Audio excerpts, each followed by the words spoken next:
ผู้เฒ่าได้50-60เลยเนาะบ่เชื่อแม่นบ่พี่น้องตู้คำบอกเชื่อบ่มีใครเชื่อบ่ถ้าบ่เชื่อเดี๋ยวตู้คำพาไปเบิ่งคลิปนึงพี่น้องเอ้ยคลิปนี้คือกันเนาะผู้สาวเปิดใจนี่แหละตู้คำก็ยังบ่ได้เบิ่งรายละเอียดดอกแต่ว่าเบิ่งกับผู้สาวยังน้อยดอกเนาะทาง YouTube ถามเพิ่นก็บอกว่าลงได้50-60พี่น้อง ผู้บ่าว30-40เนาะบ่ต้องห่วงบ่ต้องย้านพี่น้องเอ้ยเอาไปเบิ่งไปชมนำกันนี่พี่น้อง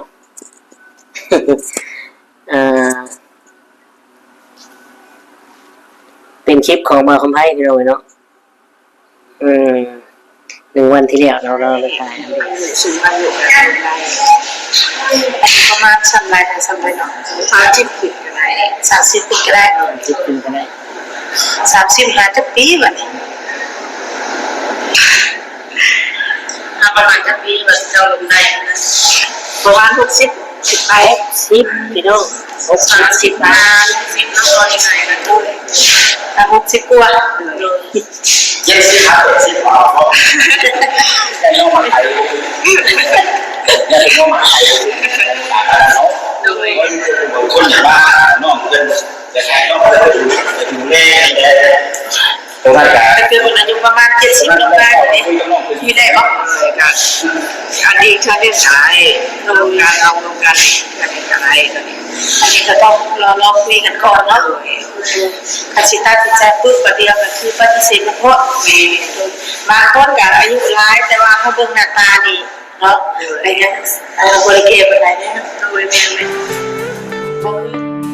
ดูคำปันสุขคนสู่ชีวิตผ่านมรสุมท้องทับลงในใจเจอเรื่องร้ายทำให้เหลือเรี่ยวแรงแต่หัวใจยังไม่แพ้ไม่เคยสิ้นแสงสวัสดีครับและสบายดีเด้อพ่อแม่พี่น้อง FC หมู่เพื่อนเบิดทุกคนทุกท่านไม่ว่าจะเป็นพี่น้องฝั่งไทยฝั่งลาวหรือต่างประเทศก็ยินดีต้อนรับเข้าสู่ช่อง YouTube ตู้คำปันสุขมาพี่น้องเนาะมาเจอพ่อตู้คำวันนี้พี่น้องเนาะก็อยู่ห้องของตู้คำคือเก่าพี่น้องเลยเวลา6:16 นาทีเนาะ6 โมงแรงพี่น้องเลยเป็นจังไดพี่น้องทั้งเมืองแข่งจังหวัดเนาะตำบลอำเภอฝนตกบ่หรือว่าอากาศร้อนคือกันบ่พี่น้องเลยเนาะทางบ้านหรือว่าทางบ้านโคกใหญ่เฮานี่เมื่อคืนนี้เพิ่นว่าพายุเข้าพี่น้องเลยเนาะเพิ่นว่าพายุเข้าฝนตกเดือน3ก็คือสิเย็นชุ่มชื่นเนาะพี่น้องเนาะทางเฮานี่บ่ตกพี่น้องเอ้ยร้อนเนาะทางกรุงเทพมหานครเอาพี่น้องเสียงดังบึ้งๆนี่ก็เสียงพัดลมเด้อพี่น้องเนาะบ่ว่ากันเด้อพี่น้องเอ้ยเสียงพัดลมสิได้ยินอยู่ดอกเนาะเอาพี่น้องมื้อนี้ตู้คำจะมาตอบคำถามแล้วก็ออกมาใครความสงสัยน้ำกันเนาะบ่แม่นเรื่องเกี่ยวกับสายบุญบ้านโคกใหญ่บ่ได้เกี่ยวกับบ่อเตียงบ่ได้เกี่ยวกับไผกับตู้ซิตู้หยังกับบ่มื้อนี้พี่น้องเนาะคือมื้อนี้พี่น้องไอ้ตู้คำออกมาใครความสงสัยและก็ความอยากรู้ของ FC เนาะหรือว่าผู้ที่ติดตามเบิ่งสายเปิดใจมื้อนี้พี่น้องสายเปิดใจสายโสดเนาะผู้สาวโสดพี่น้องมื้อนี้ทุกคำออกมายังเนาะบ่ได้ออกมาดราม่าบ่ได้ออกมาว่ากลุ่มเปิดสายเปิดใจเนาะพี่น้องเนาะโทษทีเปิดใจหรือว่ามาเว้าหรืออีหยังพี่น้องอย่าดราม่ากันเนาะคือตู้คำก็สงสัยพี่น้องเอ้ยแล้วก็อยากรู้คือกันเนาะพอ FC ก็เห็นในคอมเมนต์นำแน่พี่น้องเอ้ยแล้วก็ถามตู้คำนำแน่เนาะพี่น้องเนาะคือเพิ่นอยากรู้พี่น้องเอ้ยเนาะเพราะว่าเพิ่นว่าตู้คำก็เคยได้อยู่ในเหตุการณ์ตอนไปถ่ายหรือว่าตู้คำก็เคยมีประสบการณ์ไปถ่ายเปิดใจน้ำยูพุ่นเนาะ แต่ตุกคำก็อยู่บ้านเดียวกันกับ YouTube สายเปิดใจหรือว่าบ้านโคกใหญ่พี่น้องเนาะเพิ่นก็น่าสิเข้าใจแล้วก็ทักโทรมาถามตู้คำพี่น้องเนาะเนาะพี่น้องตู้คำก็จักสิบอกเพิ่นแนวใดพี่น้องเนาะจักสิว่าแนวใดจักสิว่าแนวใดพี่น้องมึกแบบมึงนึงโอเคต่อพี่น้องเนาะไปเบาพัดลมเนี่ยมันดังแห้งเนี่ยมันได้ยินเสียงพี่น้องมันได้ยินเสียงทุกคำเนาะไม่ก็ราคาถูกเนี่ยมันบ่ชัดเจนเสียงบ่งามพี่น้องเอาคุยเขาใส่ต่อเนาะคุยต่อคุยกันเขาใส่แล้วเมื่อกี้พี่น้องเรื่องเปิดใจเนาะพี่น้องเนาะเพิ่นก็อาจสิติดตามตลอดแล้วก็เบิ่งตลอดพี่น้องเนาะสำหรับสายเปิดใจมื้อนี้ทุกคำก็กูจะบอกเพิ่นแนวใดสิตอบเพิ่นแนวใดเนาะทุกคำเลยนำคำถามนี้แล้วก็เรื่องนี้มาเว้าสู่พี่สู่น้องสู่ FC ของทุกคำฟังเนาะเพื่อทุกคนหรือว่า FC ของทุกคำฮู้แล้วก็ไขความข้องใจของ FC หรือทุกคำนำอินเน็ตพี่น้องเนาะสำหรับสายเปิดใจเนาะพี่น้องเนาะคือประเด็นเรียกว่ากรณีที่เพิ่นสงสัยเพิ่นยังงงนี่คือเรื่องนี้พี่น้องเนาะเพิ่นว่าทุกคำก็เคยได้ไปถ่ายเกี่ยวกับเปิดใจหรือว่าทุกคำก็ได้ไปอยู่ในเหตุการณ์นั้นเป็นจังได๋ทุกคำเนาะเพิ่นว่าคือจังซี่พี่น้องเป็นหยังผู้สาวเปิดใจนี่คือเว้าแบบเดียวกันเบิดเลยเนาะพี่น้องคือเว้าแบบเดียวกันเบิดทุกคนเลยที่ไปถ่ายเนาะและถามอารมณ์ได้ประมาณเท่าไหร่ครบได้ประมาณเท่าไหร่เนาะออกมาคำตอบเดียวกันเบิดเพิ่นว่าจังซี่พี่น้องเนาะ5-60ขึ้นไปพี่น้อง5-60ขึ้นไปเพิ่นเลยสงสัยว่านัดกันบ่คุยกันไว้บ่เตรียมกันไว้บ่หรือว่าเขียนบทกันบ่เพิ่นว่าเนาะพี่น้องเนาะเพราะว่าคำตอบจากเพิ่นถามนี่มันตรงกันเนาะพี่น้องแล้วก็แบบเดียวกันเบิดเนาะในมุมมองของตู้คำเนาะหรือว่า FC ก็ได้มาได้พี่น้องเลย5-60มันเป็นไปได้บ่พี่น้องบางคนร่วมกันคุยกันเป็นปีสมมติว่าอายุ60คุยกันคบกันปี1 2ปีมันก็60กว่าแหละพี่น้องเนาะและประเด็นคือFC เพิ่นก็อยากรู้ว่าเป็นหยังคือตอบแบบเดียวกันว่าแบบเดียวกันเบิดสำหรับสายเปิดใจหรือว่าสายโสดพี่น้องเนาะ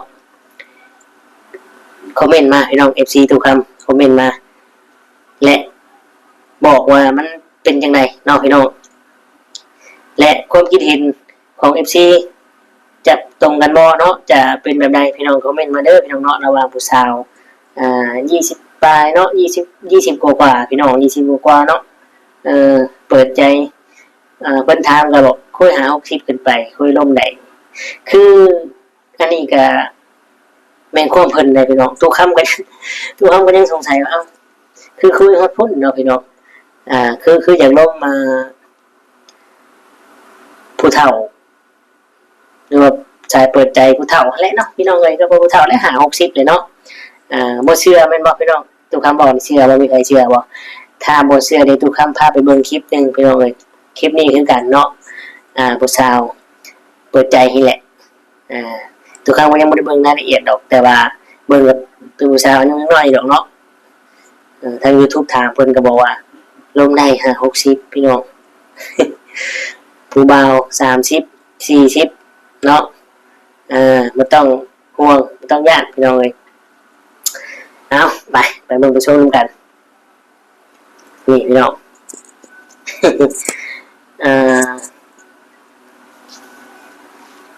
เป็นคลิปของมาคอมไพพี่น้องเนาะ1 วันที่แล้วเราไปถ่ายอัปเดตชื่อน้องหนูพี่น้องหนูนะสาวลาวโสดเปิดใจหาฮักแท้ ที่ดูแลได้พร้อมสละโสดไปเบิ่งผู้ชมกัน มาก็ดีพ่อนักสาวจากคนอื่นกับโมทำชื่อเสียงยังงั้นคนเราซื้อจากไหนต้องซื้อดาหนูนาโมเมนต์ของบ้านเนาะ หมู่บ้านก็ไม่ได้ หนูนาโอ้ยสูงสื่อเลยเนาะสื่อกระด้างนะตัวเนาะอายุน่าจะปีอายุ26 ปีปีเนาะ ดีว่าเป็นนอกมาเนาะแต่ยังไงเจ้าอยู่ดีว่าดีว่าเราเอา เบิ่ง ได้อยู่น้องคนคนน้องคนเป็นน้อง คุณเงินจากคนเนาะ จะมาที่ซิโนนี่มันนี่ก็เป็นช่วงคนพักไปเด้อพอเวลาเด้อจะ18 นาทีมันมากประมาณ3 นาทีเนาะเลย18 ได้พี่น้องกันเนาะโอ้การไม่ก็คือสูตรก็หรือว่าจะได้สูตรคือว่ามีหรือว่าเคยทานไส้อย่างวันนี้เคยแต่งงานเขาเคยแต่งงานแต่ว่าเคยมีแฟนแต่ว่าชาวกันแล้วแต่ลูกยังไม่มีถามแล้วกันเนาะพี่น้องเลย เป็นตัวแม่ก็ต้องจัดการได้ในเรื่องค่ะ อ้าวพี่น้องเป็นจังไดพี่น้องคิดว่าจังไดเนาะ คลิปโปรแคปต้าอันนี้เลยพิซซ่า โฆษณาพี่น้องเป็น แม่สมองฟาสลูกก็โฟล์บูสต์สปีดเตรียมสมองทุกวัน เป็นจังไดพี่น้องสำหรับ ซีน สาวหนูนาเนาะ ว่าเป็นชาวสูตรชิงๆเนาะสาวงามเลยถ้าเห็นน้ำคลิปท่านสนุกเพื่อนเลยเอาคลิปบ้านจะเทือแล้วหักก็ออกกล้องเทือแรกเลยซองนี่ปิดเรื่องเทือแรกแบบเคยได้พูดว่ามีครูจีบแต่ว่าตอนนี้นะยังค่ะเลิกได้เพราะว่าที่บอกมีคนโทรกลับมาแล้วก็ทางคุณยังบ่มีเลยเพราะว่าหาเรื่องได้เนาะเป็นอะไร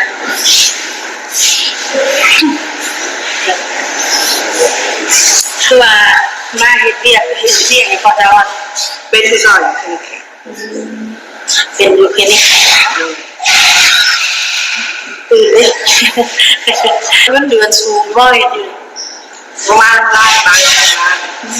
พูดอยู่อะไรไปพอถูๆไปถ่ายไปโดยก็คือสมมติมีผู้มาจีบนี่มีผู้ว่าแม่กลับมานี่เจ้าจำกัดอยู่อีบ่หรือว่าจังได๋สเปคยังคะจังบ่ได้จำกัดจะมีสเปคอย่างประมาณนั้นประมาณนี้โลกได้อายุสูงอายุกันได้ประมาณสมัยเนาะ30 ปีก็ได้30 ปีก็ได้10 ปีก็ได้30 ปีแบบนี้ประมาณจะปีแบบเจ้าลงได้ประมาณ60 ไป10พี่น้อง30 ล้าน10น้อยยังไงกันด้วย60 กว่า70 80เอาแต่น้องมาไทยยังเป็นน้องมาไทยเนาะคนอย่างว่าน้องเงินจะใช้น้องจะดูแลตรงนั้นกัน คือคนอายุประมาณ70 ลงได้มีได้ปะอันนี้เขาเรียกสายโรงงานอะไรอันนี้ก็ต้องรอคุยกันก่อนเนาะอาชิตาจิตใจปุ๊บประเดี๋ยวก็คือปฏิเสธมันเพราะบางคนกับอายุร้ายแต่ว่าเขาเบิ่งหน้าตาดีเนาะอะไรเงี้ยบริเกตอะไรเนี่ยโดยแม่ไหมบอกคือคนบ้านเขาเลยมันหน่อยเนาะ50 50ในหมวด30ก็ไปแล้วเนี่ยอายุก็บอกเลยเรียกตัวเลขเนาะขอบคุณเรื่องสร้างมาตั้งแต่นั้นมีแต่จะคนต่างคนอยู่สองข่าวแต่ว่ามีไอ้น้องนะ6 คนเป็นทางเข้าเราเป็นลูกหลานทุกชาติตอนนี้ใครอยู่สลาเลยมุ่งก่อนเลยเนาะเลยแต่ว่าเพื่อนจะสองข่าว ตอนนี้ก็คือ2 คนเนาะแต่ว่าเจ้ามาเห็นงานเลยส่งเงินไว้มาแล้วมาเห็นดี ย้ำบ้านกับว่าเราอยากจะเห็นมันสอยกันบางทีกับบริการกับส่งกันได้เลยบ้านพันช่วงเห็นหน้าได้จ้ะช่วงเห็นหน้ากับบางทีกับเรื่องบางทีกับบริการเอาไข่ดาวเป็นเห็ดอันช่องเผาได้อันเจ้าใช้ไข่กันนะว่าเอาเลยเราเห็นหน้าบ้านเลยเพราะว่าอยู่ช่องเผาเลยมันมีใครอันซอยโอ้ยกับว่าทำดีเลยเนาะเลยเป็นลูกสาวเขาสิบมากบุมีเงินเนาะสักสิหาท่านใดแต่เห็นหน้าแซงน้ำมันเกิดจะนับดีหน้าแซงกว่านี้เองฉันว่าตอนขีดของนั้นมันจะหน้าแซงแม่เห็ดแต่ว่าพันขบตัวของกว่านี้เองเกิดจะนับ โอเคพี่น้อง ผมมีคนเห็นตามเนี่ยผมมีคนซอยแบบไอ้เรื่องเป็นพวกไอ้เรื่องบ้านเนี่ยเนาะเลย แต่พอที่การทำงานมันต่างกันเลยครับ เคยอยู่แต่แถวรอบๆเคยอยู่ได้เร็วใกล้ โอเคพี่น้องเป็นยังไงตู้คำบ่ได้บอกเอา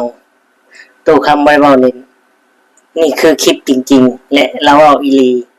ว่า50 60พี่น้องคนเฮาซุมื้อนี้ฮอด60กว่าก็ถือว่าโอเคแล้วพี่น้อง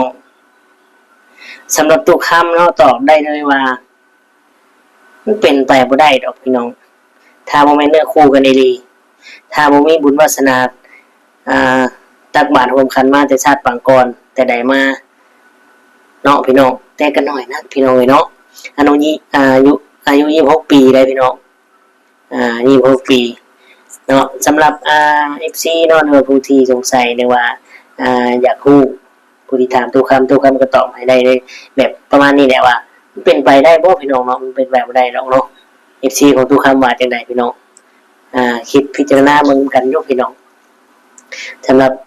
สายเปิดใจเนาะเพิ่นนัดกันบ่เพิ่นเขียนบทให้บ่หรือว่าจังไดเนาะอันนี้คือ MC เข้าใจพี่น้องเอ้ยเราว่าเกือบทุกคนเลยตั้งแต่เบิ่งหรือว่าติดตามกลุ่มสาวเปิดใจพี่น้องเอ้ยเนาะแต่บางคลิปหรือว่าบางคนก็มาฮอดมาถึงกันอีหลีพี่น้องเอ้ยเนาะมาฮอดมาถึงกันอีหลีก็ถือว่าหาประสบการณ์ไปพี่น้องเอ้ยเนาะมาฮอดมาถึงก็คือว่าผู้เฒ่าเนาะพี่น้อง60ปีได้สมมุติว่าเป็นงานอันใดก็เกษียณหมดเลยเนาะพี่น้องเป็นงานก็เกษียณหมดเลยเนาะอายุซ้ำนี้แหละพี่น้องเอ้ยเนาะส่วนมากทุกคำเห็นในสังคมทุกมื้อนี้ส่วนมากมีแต่อยากเป็นเมียน้อยเมียหลวงมากกว่ามันสิไปในทางนี้มากกว่าพี่น้องเอ้ยเนาะสิเป็นไปทางที่แบบว่าผู้บ่าวผู้สาวนี่มันก็ยากอยู่พี่น้องเอ้ยเนาะสำหรับมุมมองของทุกคำเลยเพราะบางคนก็เห็นเนาะเห็นผู้ที่ว่าเปิดใจแหละจากคนที่บ่เคยมีรถมีร่างขี่ก็ได้ขี่รถขี่ร่างใหม่ๆมีเฮือนมีชั้นดูงามคือคนอื่นพี่น้องเนาะสาวโสดก็ได้เห็นได้ติดตามเบิ่งก็อยากเปิดใจคือกันบัดนี้พี่น้องเอ้ยเพื่อว่าสิได้สิมีแบบนั้นพี่น้องเอ้ยเนาะแต่มันก็บ่เสมอไปพี่น้องเอ้ยเนาะสำหรับตู้คำนี่ตู้คำว่าบ่ปานใดพี่น้องเอ้ยเนาะบ่ปานใดแต่เรื่องเขียนบทหรือว่านัดกันคุยนี่ทุกครั้งก็บ่ฮู้เด้อพี่น้องเด้อเพราะว่าทุกครั้งก็สงสัยคือกันเป็นหยังคือมักอายุซ้ำนี้แล้วพี่น้องเอ้ยเนาะเป็นหยังคือมักอายุฮอดพี่เพราะอีหยังพี่น้องเพราะอีหยัง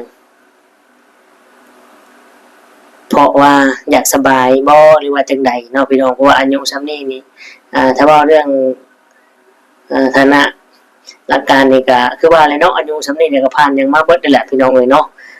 โศกโซนมาแหละบ่ได้เว้าพี่น้องเอ้ยเนาะลูกเมียลูกเต้าก็มีอยู่นั่นแหละแต่ว่าเจ้าสิรับได้บ่ล่ะเนาะเจ้าสิรับได้บ่ล่ะพี่น้อง